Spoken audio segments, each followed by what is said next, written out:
بسم اللہ الرحمن الرحیم۔ منزل بمنزل کربلا، قسط نمبر 8۔ شیخ عباس قمی علیہ رحمہ نفس المحموم میں لکھتے ہیں کہ 2 محرم کو آپ علیہ السلام کے کربلا وارد ہونے کی اطلاع ابن زیاد ملعون کو ملی تو اس نے قاصد کے ذریعے آپ کو خط ایک بھیجا جس کا متن یوں تھا: اما بعد اے حسین، مجھے خبر ملی ہے کہ آپ کربلا پہنچے ہیں۔ مجھے امیر المومنین یزید نے لکھا ہے کہ گاؤ تکیہ لگا کر آرام سے نہ بیٹھو اور پیٹ بھر کر کھانا نہ کھاؤ جب تک آپ کو لطیف و خبیر پروردگار سے ملحق نہ کر دوں۔ البتہ بچنے کی دوسری صورت یہ ہے کہ آپ میرے اور یزید کی اطاعت کریں۔ یہ خط جب قاصد کے ذریعے حسین علیہ السلام تک پہنچا تو آپ نے اسے پڑھ کر زمین پر پھینک دیا اور فرمایا: وہ مخلوق کیسے نجات پا سکتی ہے جو خالق کے عذاب و ناراضگی کے عوض مخلوق کی رضامندی خرید لے۔ قاصد نے جب آپ سے اس لعین کے خط کا جواب طلب کیا تو آپ علیہ السلام نے اس سے فرمایا: میرے پاس اس کے لیے کوئی جواب نہیں ہے، اب اس پر عذاب خدا حتمی ہو چکا ہے۔ قاصد واپس چلا گیا اور اسے حسین علیہ السلام کے جواب اور حالات سے باخبر کیا۔ وہ ملعون یہ سن کر سخت غضبناک ہوا اور دربار میں موجود ابن سعد کی طرف دیکھ کر بولا: جا کر پہلے حسین سے لڑو، پھر رہ چلے جانا جہاں گورنری تمہارا انتظار کر رہی ہے۔ جب ابن سعد نے عذر گردانا اور یہ کوشش کی کہ ابن زیاد کہنے لگا کہ اگر تم ایسا نہیں کر سکتے تو ہمارا عہد نامہ واپس کر دو جو ہم نے رے کی گورنری کے سلسلے میں تمہیں دیا تھا۔ ابن سعد ڈرا کہ کہیں اس سے رے کی گورنری کا پروانہ واپس نہ لے لیا جائے، بس بولا: مجھے سوچنے کی مہلت دے دو۔ ابن زیاد نے اسے مہلت دے دی اور وہ اپنے گھر چلا آیا۔ شیخ مفید علیہ رحمہ کے مطابق کہ ابن سعد نے گھر آ کر اپنے قریبی لوگوں سے اس بارے میں مشورہ طلب کیا تو سب نے اسے اس خطرناک مہم سے باز رہنے کی تلقین کی۔ حمزہ بن المغیرہ جو اس کا بھانجا تھا وہ بولا: ماموں جان، آپ کو اللہ کا واسطہ ہے، آپ حسین علیہ السلام کی طرف لڑنے کی نیت سے نہ جائیے گا، کیونکہ اس سے زیادہ آپ گناہگار ہوں گے اور صلہ رحمی کو بھی قطع کرنے کا سبب بنیں گے۔ اللہ کی قسم، پوری دنیا کی بھی حکومت آپ کو مل جائے تب بھی آپ خون حسین کا بدلہ اس سے قبول مت کیجیے گا۔ ایسا نہ ہو کہ آپ کل اللہ سے اس حال میں ملاقات کریں کہ آپ کے ذمے حسین کے ناحق خون کا سوال ہو۔ عمر بن سعد بن ابی وقاص صحابی رسول کا بیٹا تھا جو قریشی تھا، اس بنا پر بنو ہاشم اور ان میں قرابت بنتی تھی۔ بھانجے کی بات سن کر ابن سعد بولا: تم فکر نہ کرو، میں ایسا نہیں کروں گا۔ لیکن پوری رات یہ بدبخت غور و فکر میں رہا کہ کیا کرے اور کیا نہ کرے، بس یہ شعر پڑھتا جاتا تھا: کیا میں رے کی حکومت کا خیال ترک کر دوں جبکہ یہ میری دلی آرزو ہے، یا اس کے عوض قتل حسین جیسا مذموم عمل انجام دوں، اور مجھے علم ہے کہ اس کے بعد آگ ہی میرا ٹھکانہ ہے۔ لیکن میں کیا کروں، رے کی حکومت میری آنکھوں کی ٹھنڈک ہے۔ صبح کو یہ بدبخت ابن زیاد لعین کے پاس آیا اور کہا: تم نے سب کے سامنے مجھے گورنری دینے کا وعدہ کیا تھا، لہٰذا مناسب یہی ہے کہ مجھے یہ عہد نامہ دے دو۔ رہا حسین علیہ السلام سے جنگ تو اس مہم کے لیے میرے علاوہ کوفہ میں اور بھی سرکردہ لوگ ہیں۔ پھر چند ایک سرکردہ لوگوں کے نام بھی اس نے گنے تو ابن زیاد بولا: میں نے تم سے کوئی رائے طلب نہیں کی، تمہیں اگر رائے کی گورنری چاہیے تو جاؤ، پہلے حسین سے جنگ کرو، پھر جب وہاں سے فارغ ہو کر آؤ تو ہم تم سے اپنا کیا ہوا عہد ضرور پورا کریں گے، ورنہ ہمارا تقرر نامہ واپس کر دو، ہم کسی اور کو تمہاری جگہ اس مہم پر بھیج دیں گے۔ اللہ اکبر! عمر بن سعد کے نفس امارہ نے اس کو اس قدر بہکایا کہ اس قلیل دنیا کی عوض اور اس نے اس امر عظیم کے ارتکاب پر آمادہ کر لیا خود کو۔ بلا شبہ مرسل اعظم صلی اللہ علیہ وآلہ وسلم نے برحق ارشاد فرمایا تھا کہ دنیا کی جاہ و مال کی زیب و زینت کی محبت تمام برائیوں کی اصل بنیاد ہے۔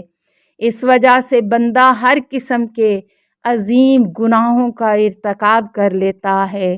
پس یہ خبیث ابن زیاد سے مخاطب ہوا اور کہا، میں حسین سے جنگ پر آمادہ ہوں۔ اس کے بعد یہ لعین نے سگے دنیا 4000 کی فوج لے کر کوفہ سے کربلا کی طرف آ نکلا۔ ابن سیرین کہتے ہیں کہ امیر المومنین علی ابن ابی طالب نے بہت عرصہ قبل عمر ابن سعد کو، جب وہ اس وقت ایک نوجوان تھا، کہا تھا، افسوس ہے تجھ پر اے ابن سعد، ایک دن آئے گا جب تجھے آتش جہنم اور جنت میں سے اختیار دیا جائے گا تو تم اس دن جہنم کو پسند کرو گے۔ شہادت شیر پیشہ شجاعت مسلم بن عقیل بن ابی طالب علیہ السلام۔ سامعین کرام، اب مقتل عشق کا مقدمہ لکھا جائے گا۔ آج اس شہید کا ذکر ہوگا جو بنی ہاشم میں اپنی قدر و منزلت اور وفا و نصیحت میں ایک نمایاں مقام رکھتے تھے۔ جناب مسلم کی عظمت کا بیان کرنے کے لیے وہ روایت ہی کافی ہے جو مکاتب الطالبین میں لکھی گئی ہے۔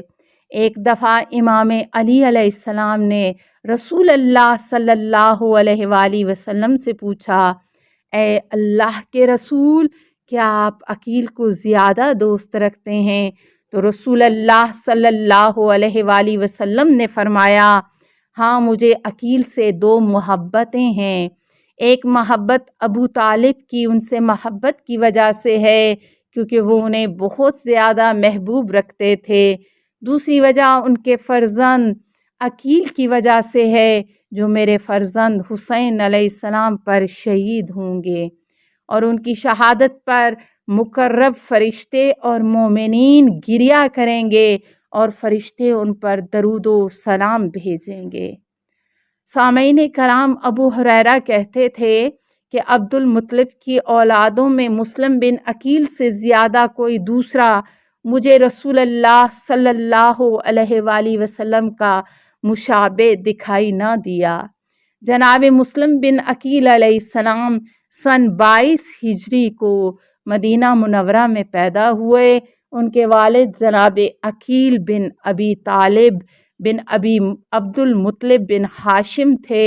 آپ کے چچا امیر المومنین علی بن ابی طالب علیہ السلام اور جعفر طیار علیہ السلام جیسے منتخب ترین افراد تھے۔ آپ کی ماں ام ولد تھیں، ان کا نام علیہ تھا۔ آپ کی شادی جناب رقیہ بنت علی علیہ السلام سے ہوئی جو رقیہ صغریٰ کے نام سے معروف ہیں۔ ان سے عبداللہ بن عقیل پیدا ہوئے۔ جناب رقیہ اپنے بھائی امام حسین علیہ السلام کے ہمراہ سفر کربلا میں اپنے بیٹے عبداللہ بن عقیل کے ساتھ موجود تھیں۔ یہی وہ عبداللہ تھے جو کربلا کے میدان میں اپنے ماموں ابا عبداللہ الحسین کی گود میں اس وقت شہید ہوئے جب مولا حسین زخمی ہو کر زمین کربلا پر تشریف لائے۔ آپ کو اس حال میں دیکھ کر یہ بچہ خیمہ گاہ سے آپ کی طرف بھاگا۔ اس دوران جب ایک ظالم آپ پر اپنی تلوار سے وار کرنا چاہتا تھا۔ اس معصوم نے اپنے ہاتھوں سے اس ظالم کے وار کو امام کو بچانے کی کوشش کی۔ شیخ صدوق کی روایت کے مطابق تلوار کا وار بچے کی کلائی پر لگا، جس سے ان کا ہاتھ کٹ کر لٹکنے لگا۔ اِنَّا لِلَّهِ وَإِنَّا إِلَيْهِ راجعون۔ اللہ اکبر۔ ان کی ماں رقیہ بنت امیر المومنین در خیمہ سے اس منظر کو براہ راست دیکھ رہی تھیں۔ اتنے میں عمر بن صبی نامی ملعون نے اس مظلوم کے کلب اطہر پر نیزے سے ایسا وار کیا کہ یہ ہاشمی پھول اپنے ماموں کی گود میں اپنے اجداد طاہرین کے جوار میں پہنچا اور جاتے جاتے حسین کی مظلومیت میں ایک عظیم باب کا اضافہ کر گیا۔ اس ماں کی کیا حالت ہوگی جو در خیمہ سے یہ سب دیکھ رہی تھی۔ ولا حول ولا قوت الا باللہ۔ جناب مسلم نے ایک کنیز سے بھی شادی کی تھی۔ ان سے ان کے بیٹے محمد پیدا ہوئے جو کربلا میں ابو مرحم الازدی ولقیت بن ایاس الجہنمی نامی ملعونوں کے ہاتھوں شہید ہوئے۔ اعمالی صدوق میں صدوق علیہ رحمہ نے جناب مسلم کے 2 مزید بچوں کا ذکر کیا ہے جو ابن زیاد کی قید میں تھے اور حارث لعین کے ہاتھوں لب فرات مسیب کے نزدیک شہید ہوئے، جہاں آج ان کا مزار مرکز خلائق ہے۔ جناب مسلم بن عقیل بنی ہاشم کے شجاع اور صاحب علم و فہم افراد میں ایک نمایاں مقام رکھتے تھے۔